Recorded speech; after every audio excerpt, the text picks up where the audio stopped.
صل على سيدنا ومولانا محمد وعلى سيدنا علي وسيدتنا فاطمة وسيدتنا زينب وسيدنا حسن وسيدنا حسين.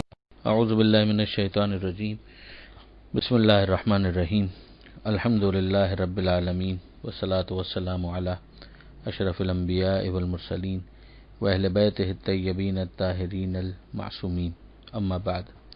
سورہ مبارکہ یونس آیت نمبر 42 سے آیت نمبر 52، 42 سے 52. ارشاد پروردگار ہو رہا ہے وَمِنْهُمْ مَنْ يَسْتَمِعُونَ إِلَيْكَ، ان میں کچھ تو وہ ہیں جو آپ کی باتیں توجہ سے سنتے ہیں. یہ ہم پیچھے پڑھ چکے. پروردگار عالم نے فرمایا تھا کہ ان میں کچھ وہ ہے جو ایمان لاتے ہیں اور کچھ وہ ہیں جو ایمان نہیں لاتے. اب گویا اسی کو ایک دوسرے انداز سے بیان کیا جا رہا ہے کہ کچھ وہ ہیں جو بات کو توجہ سے سنتے ہیں، پھر اس کے بعد جو نہیں سنتے ہیں ان کے بارے میں کہا جا رہا ہے افانت تسمع الصم، کیا آپ بہروں کو بھی سنا سکتے ہیں ولو کانوا لا یعقلون، چاہے وہ عقل سے کام نہ لیتے ہوں. یہ ایک انداز. پھر اس کے بعد اسی بات کو ایک اور انداز سے ارشاد فرمایا گیا وَمِنْهُمْ مَن يَنظُرُ إِلَيْكَ، ان میں کچھ وہ ہیں جو آپ کی طرف نظر اٹھا کر دیکھتے ہیں. أَفَأَنْتَ تَهْدِي الْعُمْيَ، اب اس کے بعد جو نظر اٹھا کر دیکھتے ہیں ظاہر وہ تو یقیناً اس پیغام کو سن سکتے ہیں، دیکھ سکتے ہیں، آپ کے اخلاق کو مشاہدہ کر سکتے ہیں. أَفَأَنْتَ تَهْدِي الْعُمْيَ، مگر کیا آپ اندھوں کو بھی راستہ دکھائیے گا، یعنی آپ اندھوں کو ہدایت دے سکتے ہیں وَلَوْ كَانُوا لَا يُبْصِرُونَ، چاہے وہ دیکھنے کے لیے تیار نہ ہوں.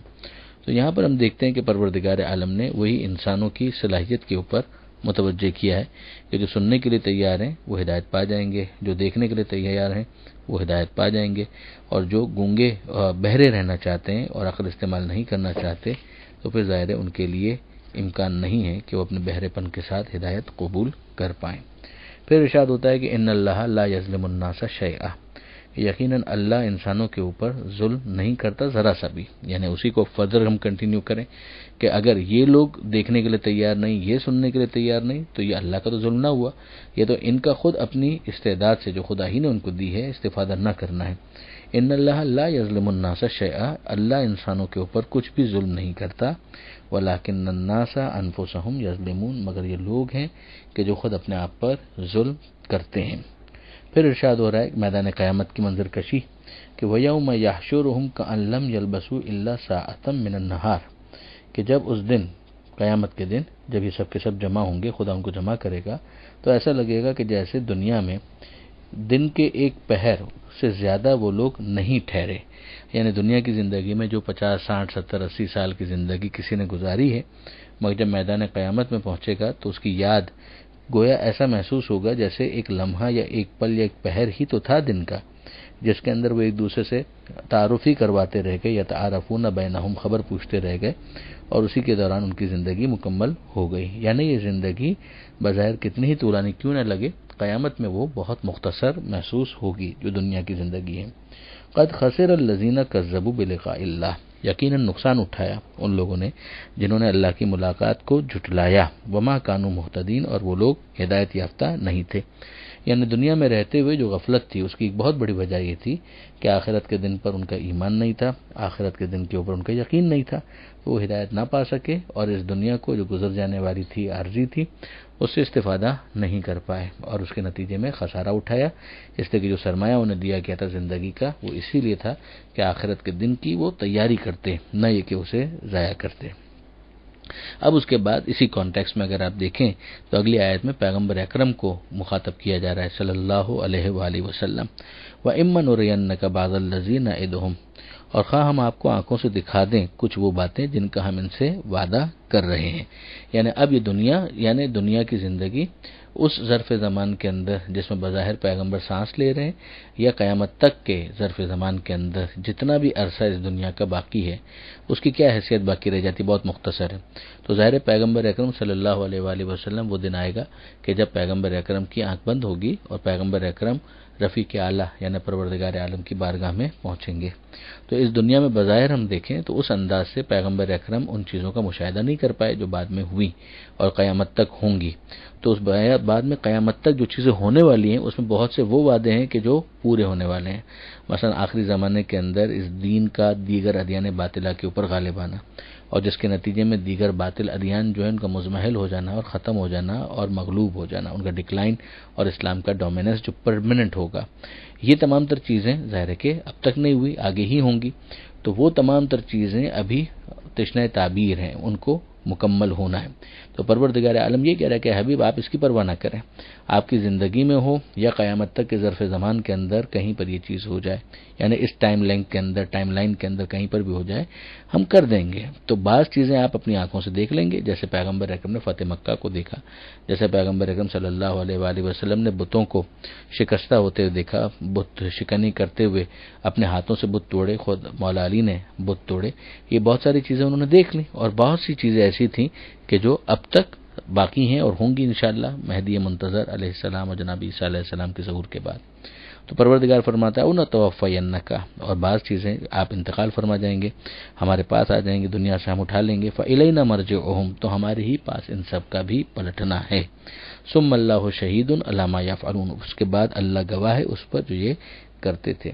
پھر ارشاد ہوا وَلِكُلِّ أُمَّةٍ رسول، یہ پالیسی سٹیٹمنٹ آپ کہہ سکتے ہیں کہ ہر قوم کے لیے ایک پیغمبر ہوتا ہے۔ فَإِذَا جَاءَ رَسُولُهُمْ، جب ان کا رسول ان کے درمیان آ جائے، ان کے پاس آ جائے، قُضِیَ بَيْنَهُمْ بِالْقِسْطِ، تو ان کے درمیان عدالت کے ساتھ فیصلہ ہو جاتا ہے، وَهُمْ لَا يُظْلَمُونَ، اور ان کے اوپر ذرا بھی ظلم نہیں ہوتا۔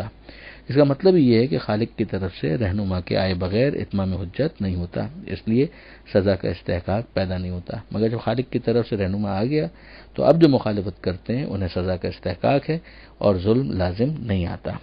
آگے ارشاد ہوتا ہے وَيَقُولُونَ مَتَىٰ هَٰذَا الْوَعْدُ إِن كُنتُمْ صَادِقِينَ، اور یہ کہتے ہیں کہ کب یہ وعدہ پورا ہوگا اگر تم سچے ہو۔ یعنی اب وہ مسئلہ سارا یہی ہے کہ دنیا کی زندگی کو سب کچھ سمجھ رہے ہیں، اس کے اختصار کو فیل نہیں کر پا رہے، قیامت سے کمپیئر نہیں کر پا رہے، قرآن کی آیتوں پر توجہ نہیں کر پا رہے، تو ان کو یہ وعدہ جو ہے بہت دور لگتا ہے۔ یَرَوْنَهُ بَعِیدًا وَنَرَاهُ قَرِیبًا، جو دوسرے مقامات پر پروردگار نے فرمایا کہ یہ لوگ اس کو دور دیکھ رہے ہیں، ہم اس کو قریب دیکھ رہے ہیں۔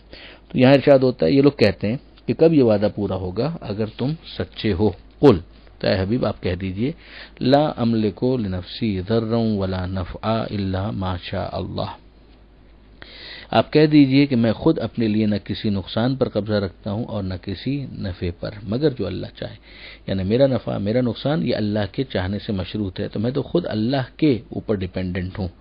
تم یہ مجھ سے کیوں توقع کرتے ہو کہ میں اللہ کے مقابلے پر تمہیں کوئی اناؤنسمنٹ دے سکتا ہوں؟ میں ایسا کچھ بھی نہیں کرنے والا، میں اللہ کا پیغمبر ہوں، اللہ کے مقابلے پر نہیں ہوں۔ ہاں اب اس کے بعد جو اللہ مجھے فائدہ پہنچانا چاہے یا دنیاوی اعتبار سے کوئی بظاہر نقصان ہو جائے تو میں اس کے لیے آمادہ اور تیار ہوں اور میں اسی کے قبضے میں ہوں۔ لکل امت اجل، اور ہر قوم کی ایک عمر ہوتی ہے، اتنا سمجھ لو۔